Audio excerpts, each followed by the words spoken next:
रतनपुर गांव में एक गरीब किसान रामू अपनी बीवी सरला के साथ रहता था। सुबह के वक्त मिट्टी के छोटे से घर में चूल्हा जल रहा था, जिस पर लोहे की कढ़ाई में थोड़ी सी सब्जी पक रही थी। अचानक दरवाजा खटखटाने की आवाज आती है। अरे इतनी सुबह सुबह कौन इतने जोर जोर से दरवाजा पीट रहा है?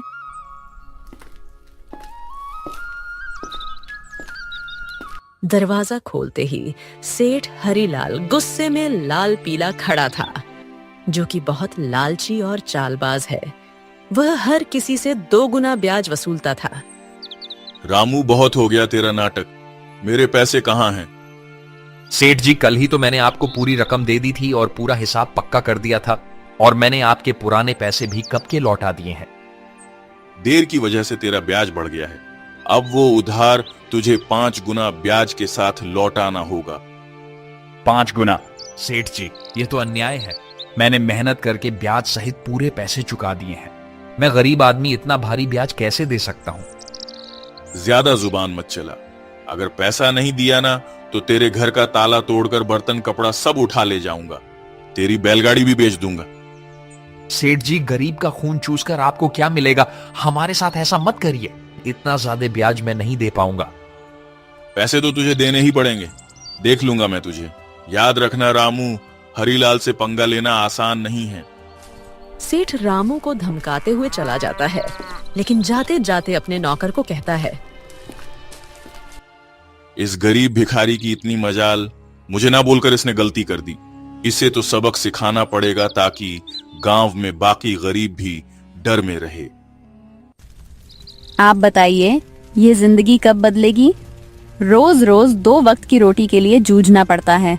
कभी मन करता है घर की टूटी छत ठीक करवा दूं, तो कभी सोचती हूँ कि हमारे पास भी अच्छे कपड़े हों, लेकिन लगता है किस्मत ने हमें बस तंगी ही दी है।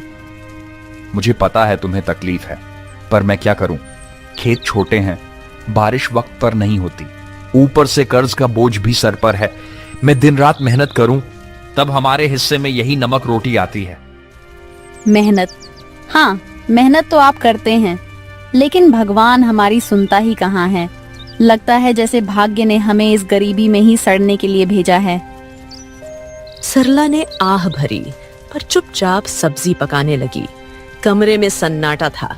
रामू ने मन ही मन ठान लिया, आज खेत में चाहे जान निकल जाए, पर घर लौटकर कुछ ऐसा लाऊंगा जिससे सरला के चेहरे पर मुस्कान आ जाए। रामू को नहीं पता था कि आज का दिन उसकी जिंदगी की सबसे बड़ी कहानी की शुरुआत करने वाला है। सुबह के वक्त रामू खेत जाने के लिए घर से निकल रहा है। सुबह की हल्की हल्की धूप खेतों पर पड़ रही थी। सरला के मन में आज कुछ हलचल सी चल रही थी। रामू रोज गांव के बीच से होकर जाने वाला रास्ता मंदिर के पास से गुजरता था। रामू रोज इसी रास्ते से जाता था, क्योंकि यही सबसे छोटा और आसान रास्ता था। मंदिर में उस वक्त बस पुजारी ही थे जो सफाई कर रहे थे। प्रणाम पंडित जी, कैसे हैं आप? तबीयत ठीक है ना आपकी? हाँ बेटा, सब अच्छा है। भगवान का आशीर्वाद तुझ पर हमेशा बना रहे। पुजारी से बात करके रामू अपने खेत की तरफ निकल जाता है। उसी शाम गांव का सबसे अमीर सेठ हरीलाल अपने नौकर के साथ बैठा था। वह बहुत लालची और चालाक था। उसके मन में एक खतरनाक योजना पनप रही थी। सेठ हरीलाल अपने बड़े से घर में खाट पर बैठा पान चबा रहा था। पास में उसका नौकर कालू खड़ा था। अरे कालू सुन, मंदिर के गहनों को देखकर मेरा जी ललचा गया है। कल रात मंदिर में जो सोने चांदी के गहने हैं ना, वो मेरे घर में होने चाहिए। गांव वाले मेरी इज्जत करते हैं, लेकिन पैसा और बढ़ाना है मुझे। सेठ जी, पर यह तो पाप का काम होगा। भगवान के घर से गहने चुराना अच्छा नहीं लगेगा। अरे मूर्ख, भगवान को क्या जरूरत है गहनों की? उनका क्या होगा इनसे? असली भगवान तो पैसा है, और पैसा इंसान के हाथ में अच्छा लगता है। पर गांव वाले अगर उनको पता चल गया तो? बस यही तो मजा है। चोरी हम करेंगे और इल्जाम किसी और पर लगेगा। पता है किस पर? उस गरीब रामू पर। आज उसकी और उसकी बीवी की जुबान बहुत ज्यादा ही चल रही थी। रामू, वो तो रोज मंदिर के पास से ही अपने खेत के लिए जाता है ना? हाँ, हम इसी बात का फायदा उठाएंगे। सबको लगेगा कि उसी ने चोरी की, गांव वाले पहले ही उसे तिरछी नजरों से देखते हैं। बस आज रात ही हम अपना काम कर देंगे और सुबह हंगामा हो जाएगा। तू बस ये याद रख, कोई गलती नहीं होनी चाहिए। आधी रात को हम मंदिर में घुसेंगे, गहने उठाएंगे और अपने गोदाम में छुपा देंगे। सुबह मैं खुद शोर मचाऊंगा और रामू का नाम लूंगा। कालू डरते डरते सिर हिलाता है और अपने सेठ की बात मान लेता है। रात का समय था। गांव में हर तरफ सन्नाटा था। बस कहीं कहीं कुत्तों के भौंकने की आवाज आ रही थी। उस रात सेठ लालच में अंधा हो जाता है और इस घिनौनी साजिश को अंजाम देता है। अपने नौकर से मंदिर में चोरी करवाता है। पास ही अंधेरे में एक काली बिल्ली म्याऊं करके गुजर जाती है, जैसे वो इस पाप की गवाही दे रही हो। अगली सुबह गांव के बीचों बीच मंदिर के सामने एक भीड़ इकट्ठी हो गई थी। हर कोई जोर जोर से बातें कर रहा था। माहौल में घबराहट और गुस्से की गूंज थी। अरे यह क्या हो गया? मंदिर के सारे सोने के गहने रातों रात गायब हो गए। इतना बड़ा अपशकुन, भगवान के गहने चुरा ले गया कोई। ये तो बहुत बुरी बात है। इसी बीच रामू रोज की तरह खेत की तरफ जाने के लिए उसी रास्ते से गुजर रहा था। भीड़ देखकर वो रुक गया और पास आ गया। अरे क्या हो गया भाई लोग, इतनी सुबह सुबह ये भीड़ किस बात की है? अरे रामू, तूने सुना नहीं, मंदिर में चोरी हो गई। भगवान के सारे गहने कोई उठा ले गया। रामू यह सुनकर चौंक जाता है। भीड़ में खड़ा सेठ, जो असल में चोरी किया था, वह बहुत मासूम बन रहा था। पंडित जी आप बताइए, कल रात तक तो गहने मंदिर में थे, फिर अचानक कौन ले गया? आप बताइए पंडित जी, क्या आपने मंदिर के आसपास किसी को आते जाते देखा है? आपको किसी पर शक है क्या? अरे मैंने देखा है रामू, रोज मंदिर के रास्ते से आना जाना करता है। सेठ जी, कल तक तो सब कुछ ठीक ठाक था।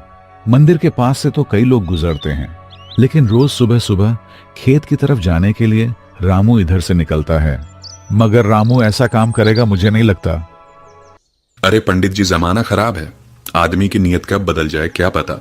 और वैसे भी जिसने किया है वो मुंह से कभी मानेगा नहीं। मैंने अपनी आंखों से देखा है। रात को जब मैं खेत की तरफ जा रहा था, रामू मंदिर के पास चुपके चुपके घूम रहा था। ये क्या कह रहे हो आप लोग? मैंने कोई चोरी नहीं की है। इतना बड़ा पाप मुझ पर मत डालो। अरे हाँ, ये गरीब आदमी है, पैसों की तंगी में है, ये कर भी सकता है ये काम। ये लोग मुंह पर अच्छे बनते हैं। अरे भगवान से डरिए आप लोग, हमने कुछ नहीं किया। हम गरीब जरूर हैं, लेकिन चोर नहीं। मेरे पति जितना ईमानदार इंसान इस पूरे गांव में कोई नहीं है। ऐसा मत कहिए, वरना भगवान आप लोगों को कभी माफ नहीं करेगा। रामू और उसकी बीवी ने बहुत समझाने की कोशिश करी, लेकिन भीड़ मानने को तैयार नहीं थी। सब रामू को ही चोर मान बैठे। रामू और सरला की आंखों में आंसू आ गए, लेकिन भीड़ में कोई उनकी सुनने को तैयार नहीं था। गांव वालों, अब तो सब साफ है। मंदिर के गहने चुराने वाला यही रामू है और ऐसे आदमी को हमारे गांव में रहने का कोई हक नहीं। चोरी करने वाले की एक ही सजा है, गांव से बाहर निकाल देना। हाँ, अगर इसने मंदिर में चोरी की है तो यह तो भगवान का भी अपराधी हुआ। इसे यहीं रहने देंगे तो कल हमारे घरों से भी चीजें गायब हो जाएंगी। अरे आप सब क्यों नहीं समझते?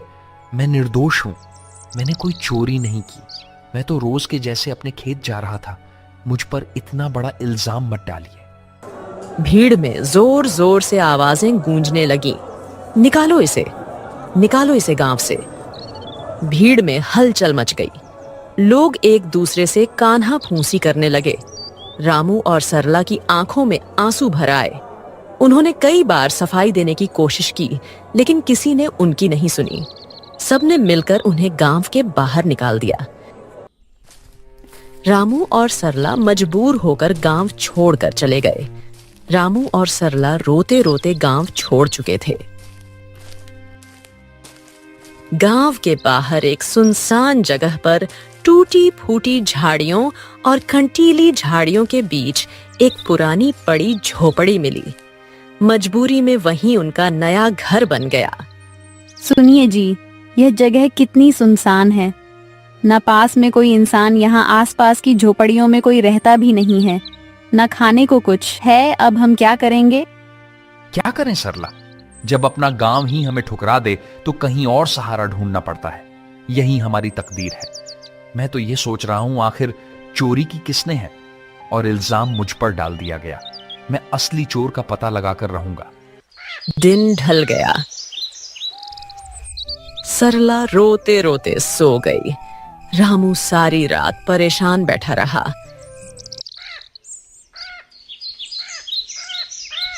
अगली सुबह जब रामू उठा तो उसने देखा कि सरला रो रो कर भूख से कमजोर हो गई है। सरला, तुम यहीं रहो, मैं कुछ खाने के लिए लाता हूं, फिर अपने खेत जाऊंगा दूसरे गांव से होते हुए। तुम दरवाजा अंदर से बंद करके आराम करो।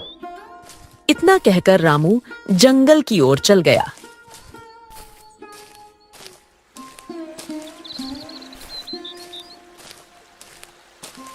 रामू ने सरला को कुछ फल और आसपास की नदी से पानी लाकर दिया।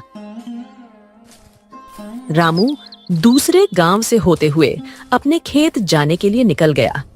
अचानक घने जंगल में सामने से एक साधु बाबा प्रकट होते हैं।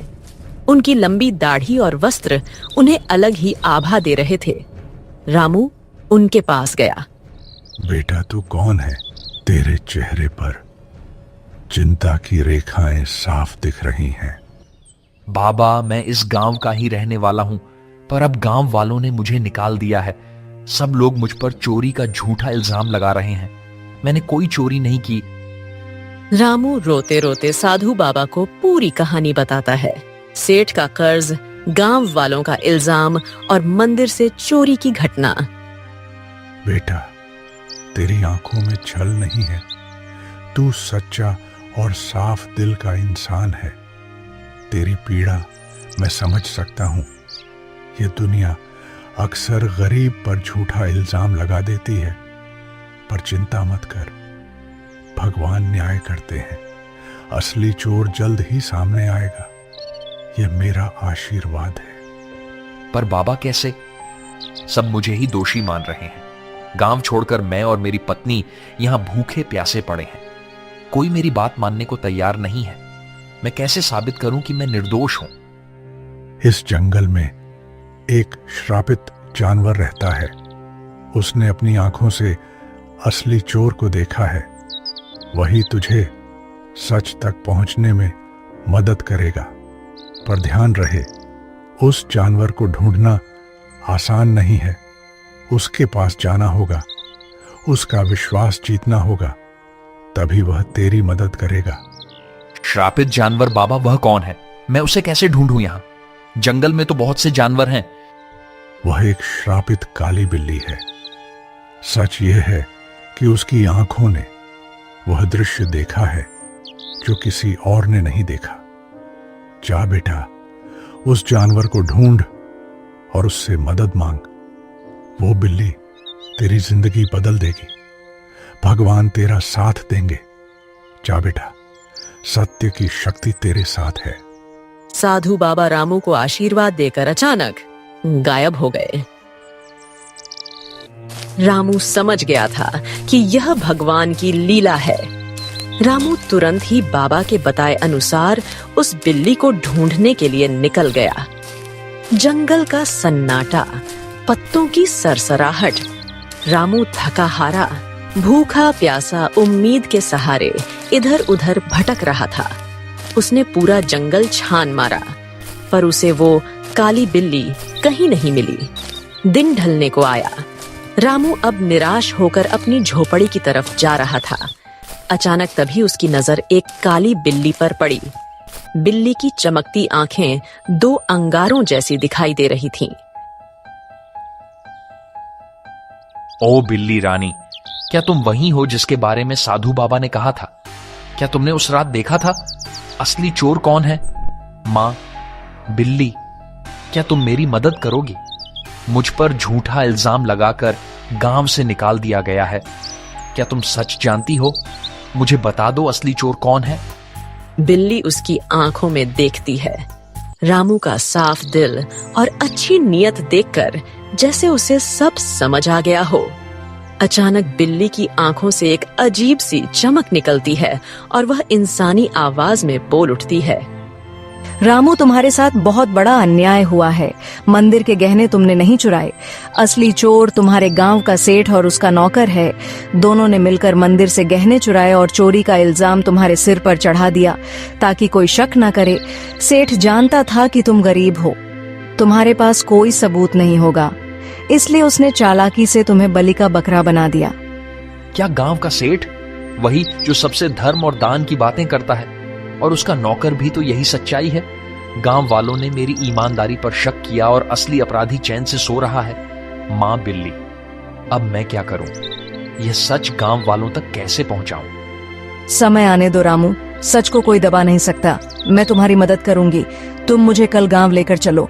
मैं वहां जाकर सबको सारी सच्चाई बताऊंगी और तुम्हें निर्दोष साबित करूंगी। रामू को बिल्ली की बातें सुनकर राहत मिलती है।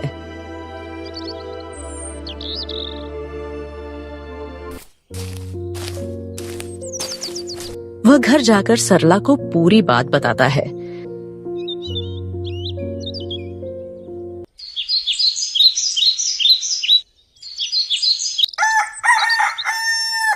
अगली सुबह रामू और सरला बिल्ली को लेकर गांव जाते हैं और सबको बुलाते हैं।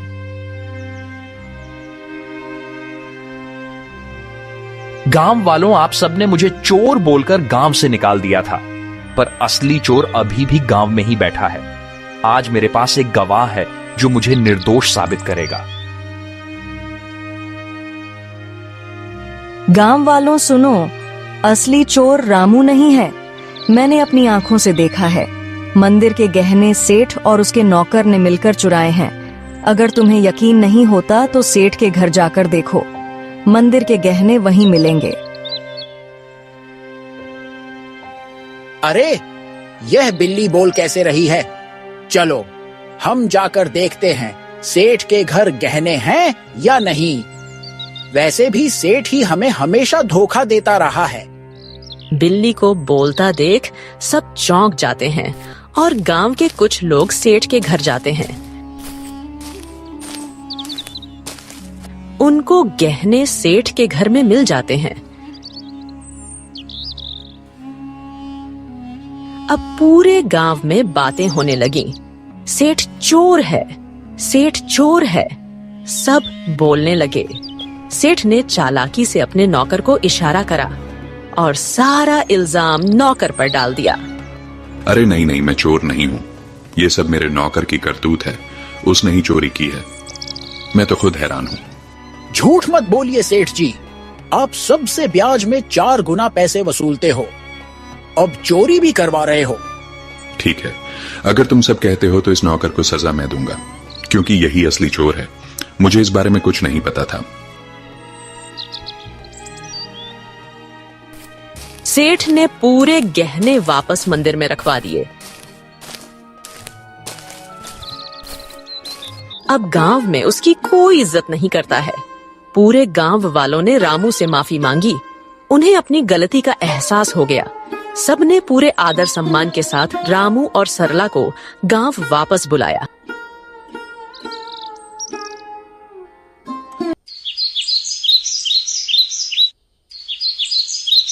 रामू और उसकी पत्नी सरला अब वापस अपने घर आ गए थे।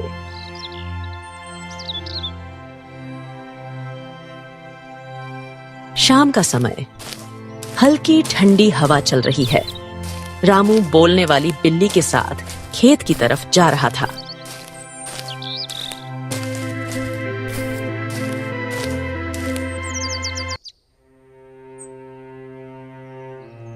मां बिल्ली, आज अगर तुम ना होती तो मेरी जिंदगी बर्बाद हो जाती। तुम्हारे ही कारण ही मुझे इज्जत वापस मिली। तुम्हारा बहुत बहुत धन्यवाद। रामू, अब मुझे तुमसे एक आखिरी बात कहनी है। अचानक तेज रोशनी बिल्ली के चारों ओर फैलने लगती है। बिल्ली चमकने लगती है और पल भर में वह एक सुंदर अप्सरा में बदल जाती है। रामू आश्चर्य से पीछे हट जाता है। अरे ये क्या हुआ? तुम अचानक अप्सरा कैसे बन गई? कौन हो तुम? हाँ रामू, मैं एक अप्सरा ही हूँ। मुझे स्वर्ग से श्राप मिला था। मैं इस श्राप से मुक्त होने के लिए ही धरती पर आई थी। जब तक मैं धरती पर किसी सच्चे और भले इंसान की मदद नहीं करती, तब तक मैं इस बिल्ली के रूप में ही रहती। तुम एक सच्चे और ईमानदार इंसान हो, इसलिए तुम्हें बचाकर मैंने भी अपना श्राप तोड़ दिया। अब मुझे मुक्ति मिल चुकी है। तुम्हारी ईमानदारी और भलाई ने मुझे श्राप से मुक्त कर दिया है। तुम्हारा बहुत बहुत धन्यवाद रामू। मैं बहुत खुश हूँ। मैं तुम्हें वरदान देना चाहती हूँ। तुम्हें जो चाहिए बेझिझक कहो। रामू की आंखों में चमक आ जाती है। वह भावुक होकर अप्सरा को प्रणाम करता है। देवी, मेरी जिंदगी गरीबी से घिरी हुई है। मैं दिन रात खेतों में मेहनत करता हूँ, मगर फसल कभी अच्छी नहीं होती। ऊपर से कर्ज का बोझ है। मेरे परिवार के लिए 2 वक्त की रोटी जुटाना भी मुश्किल हो जाता है। रामू, मैं तुम्हें वरदान देती हूँ। तुम्हारी परेशानी अब समाप्त होगी। जंगल के बीच में एक लाल फूल के पौधे के पास एक चमत्कारी फल का पेड़ है। वह पेड़ स्वर्ग से आया है। उस पेड़ का फल सिर्फ ईमानदार इंसान ही खा सकता है। तुम वहां जाओ और वह फल खाओ। तुम्हारे खेतों में समृद्धि होगी, कर्ज मिट जाएगा और जीवन खुशहाल हो जाएगा। बस याद रखना, तुम हमेशा इसे ही रहमदिल रहना, वरना तुम्हारी जिंदगी वापस वैसे ही हो जाएगी। सुखी रहो रामू। अब मैं चलती हूँ, अपना ख्याल रखना। रामू को वरदान देकर अप्सरा अचानक गायब हो जाती है।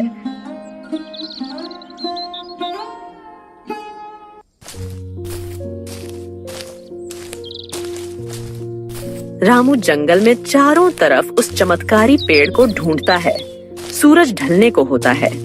थका हारा रामू अचानक लाल फूल के पौधे को देख लेता है। रामू धीरे धीरे आगे बढ़ता है और देखता है कि पौधे के पीछे एक सुंदर चमकदार पेड़ खड़ा है। पेड़ की टहनियों पर सुनहरे फल चमक रहे हैं। रामू श्रद्धा से पेड़ के पास जाता है। पेड़ देवता, मुझे अप्सरा ने आपके पास भेजा है। मैं गरीब किसान रामू हूँ। क्या मैं आपके फल खा सकता हूँ? अचानक पेड़ से आवाज आई। रामू, मुझे सब पता है। तुम सच्चे और भले इंसान हो, इसीलिए अप्सरा ने तुम्हें यहां तक पहुंचाया है। तुम मेरा एक फल खा लो, तुम्हारी सारी परेशानियां मिट जाएंगी और तुम्हारा जीवन खुशहाल हो जाएगा।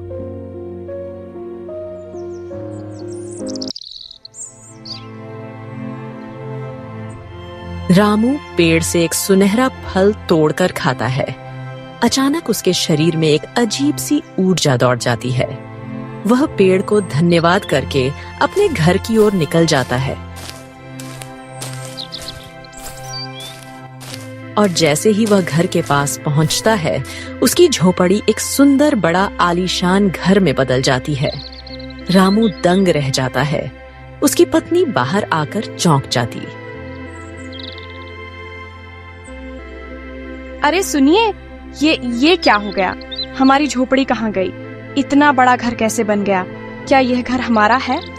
हाँ प्रिय, यह सब भगवान की कृपा है। जंगल में मुझे एक अप्सरा मिली। उसने मुझे चमत्कारी पेड़ का रास्ता बताया। उस पेड़ ने मुझे फल दिया और जैसे ही मैंने खाया, हमारी किस्मत बदल गई। रामू ने सरला को उस स्वर्ग से आई श्रापित बिल्ली की पूरी कहानी बताई। इतने सालों की गरीबी के बाद अब हमारी जिंदगी बदल गई। भगवान का बहुत बहुत धन्यवाद। हाँ, मगर याद रखना, यह चमत्कार हमें सिर्फ इसलिए मिला है क्योंकि हमने कभी बेईमानी नहीं की। ये वरदान हमें हमारी मेहनत और ईमानदारी की वजह से मिला है।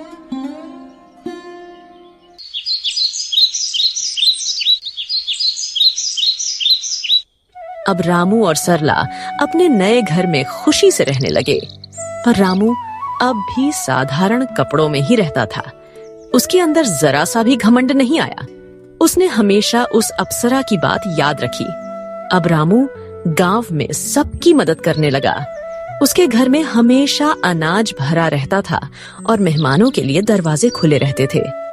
वह गांव के सारे जरूरतमंद लोगों को अनाज बांटता था। सारे गांव में रामू की बातें होने लगी। हर कोई अब रामू की बहुत इज्जत करने लगा था। एक दिन गांव वालों को रामू की तारीफ करते सेठ हरिलाल ने सुन लिया। यह सब देख हरिलाल को जलन होने लगी। ये सब दिखावा है। कोई इतना अमीर अचानक कैसे हो सकता है? जरूर इसके पीछे कोई बड़ा राज है। अगर यह ऐसे ही अमीर होता रहा तो गांव में मेरी इज्जत तो मिट्टी में मिल जाएगी। अबे कालू सुन, तू जरा रामू पर नजर रख और पता कर कि इसके पास दौलत आने का असली राज क्या है। उसी दिन से सेठ का नौकर रामू पर नजर रखने लगा।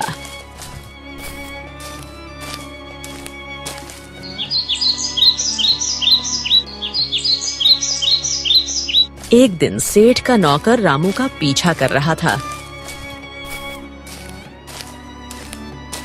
उसने देखा कि रामू जंगल में जाकर उस चमत्कारी पेड़ से बात कर रहा है। कालू चुपके चुपके रामू की सारी बातें सुन रहा था।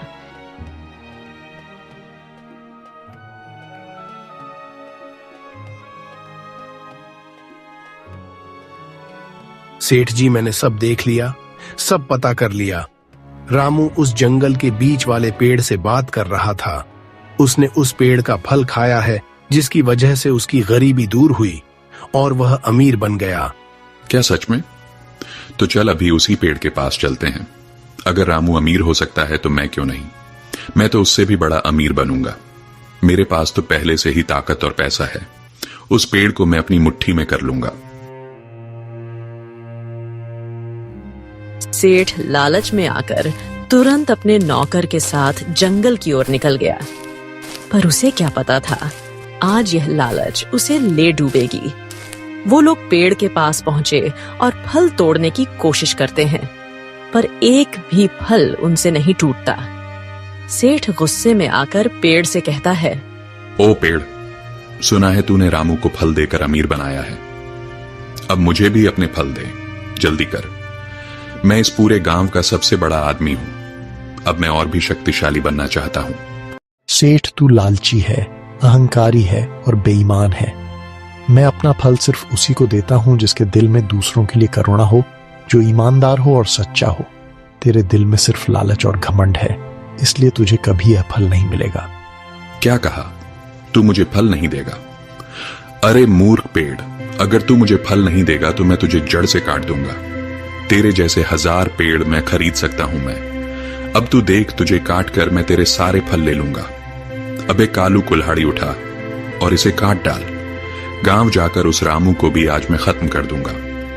कालू भाग कर जाता है और कुल्हाड़ी लेकर आता है। सेठ पेड़ को अपने पैर से मारने लगता है और उसका नौकर कुल्हाड़ी से पेड़ काटने की कोशिश करता है, लेकिन कुल्हाड़ी लगते ही चिंगारियों में निकलती है। अचानक आसमान से बिजली गिरने लगी और तेज हवा चलने लगी। ठहरो, तुम दोनों को अपने लालच और पाप का फल अब यही मिलेगा। तुम्हें दूसरों की मेहनत और भलाई से जलन थी, अब तुम्हें इसका परिणाम भुगतना होगा। अचानक पेड़ से एक चिंगारी निकलती है। सेठ और उसका नौकर वहीं जलकर राख हो जाते हैं। सच्चाई और ईमानदारी की राह चाहे कितनी भी कठिन क्यों ना हो, अंत में जीत हमेशा अच्छाई की ही होती है। लालच और बेईमानी इंसान को कभी सुख नहीं दे सकते। भगवान भी उसी का साथ देते हैं जिसका दिल साफ हो और जो दूसरों की मदद करता है। इसीलिए हमें हमेशा नेक रास्ते पर चलना चाहिए।